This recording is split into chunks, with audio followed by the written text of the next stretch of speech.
गजपति जिला मोहनारे देशी बंधुक तैयारी कारखाना ठाब 12टी देशी बंधुक सह विपुल बंधुक तैयारी सामग्री जबत करिछि पुलिस। मोहना थाना गोलापाजु ग्राम अंचल जंगल में 3 वर्ष धरी एही देशी बंधुक तैयारी कारखाना चलीथिला।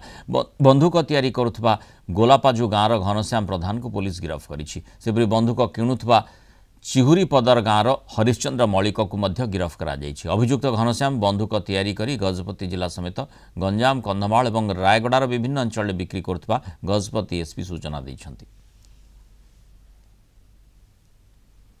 काली आफ्टरनून रे हमर बी नीलमाधव रेड्डी जो सब इन्स्पेक्टर मोहना थानार पेट्रोलिंग समय रे से जेतबेले चिहुरी पदर गाँ पट दे जाउथले सेतबेले देखिले गोटे जनेक व्यक्ति कांधे गोटे बंधुक रखिछन्ते एवं हाथ में भी गोटे बंधुक रखिछन्ते। से व्यक्ति को रेड करी तांको पाखरु 2टी बंधुक सीज करा जायतिला। से एक्यूज को जेतबेले पुलिस कस्टडी रे इंट्रोगेशन करा गला गलापाजु गाँर जनेक व्यक्ति जहाँकर नाम घनश्याम प्रधान से बंधुकटी को बिकिचन्ती बोली से कहले।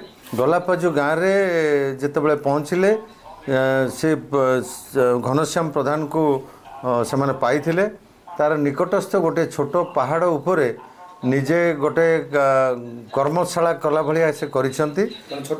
छोटिया कारखानाटे करी सेठी बंधुक तैयारी करुछंती एवं से घटनास्थल मुख्य जहाँ पाखरु प्रथमे हरिश्चंद्र मल्लिक पाखरु 2टी जो बंधुक मिलता ता व्यतीत आउ मध्य 10टी बंधुक सेठारु आमको प्राप्त होईछि।